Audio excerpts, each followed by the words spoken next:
आधार card तमाम सुविधाओं का आधार बन चुका है, लेकिन क्या हो अगर कोई आपके इस आधार में ही सेंध लगा ले? कई ऐसे तरीके हैं जहां से स्कैमर्स या फिर ठग आपके आधार में सेंधमारी कर सकते हैं। ना सिर्फ सेंधमारी बल्कि इसके जरिए स्कैमर्स आपके बैंक अकाउंट तक पहुंच सकते हैं। यहाँ तक कि आपके आधार का गलत इस्तेमाल भी किया जा सकता है। आधार कार्ड सेफ्टी को लेकर समय समय पर डिबेट होती रहती है।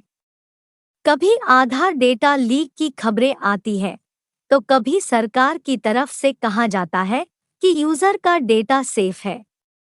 क्या हो अगर कोई ये कहे कि आपका आधार कार्ड फुलप्रूफ नहीं है? आधार कार्ड एक जरूरी आइडेंटिटी प्रूफ है और सरकार इसके डेटा को फुलप्रूफ बताती है। मगर क्या हो अगर किसी के हाथ इसमें सेंधमारी का तरीका लग जाए? आप सोच रहे होंगे कि अगर ऐसा कोई तरीका है तो अब तक किसी की नज़र में क्यों नहीं आया। तो आज हम जानेंगे कि स्कैमर्स कैसे हमारे अकाउंट से पैसे निकाल सकते हैं। इस साल मई में एक मामला सामने आया जहां एक महिला का पीएनबी अकाउंट इसलिए कॉम्प्रोमाइज हुआ क्योंकि आधार इनेबल्ड पेमेंट सिस्टम में खामी थी। इस सिस्टम का यूज करके यूजर किसी माइक्रो एटीएम से पैसे निकाल सकते हैं। इस पूरे सिस्टम में यूजर्स को पैसे निकालने के लिए आधार नंबर, बैंक का नाम और अपना फिंगरप्रिंट सेंसर देना होता है। यहाँ पर स्कैमर्स एक सिलिकॉन थंब का इस्तेमाल करके बड़ी ही आसानी से किसी यूजर के अकाउंट से पैसे निकाल सकते हैं।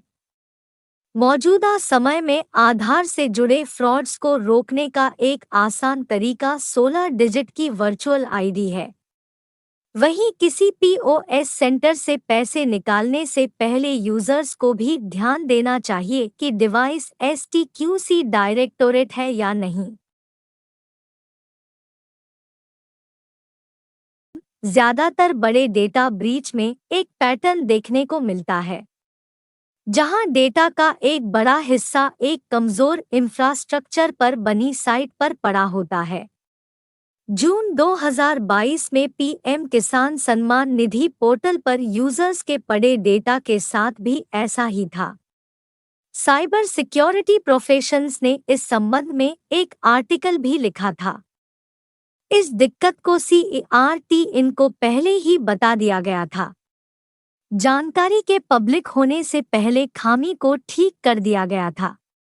आप सिर्फ गूगल पर आधार स्कैम सर्च करके देख सकते हैं कि किस तरह से आधार का मिसयूज किया गया है। लगभग 4000 शेल कंपनियों में स्टोरेज आइडेंटिटी का मिसयूज किया जा रहा था।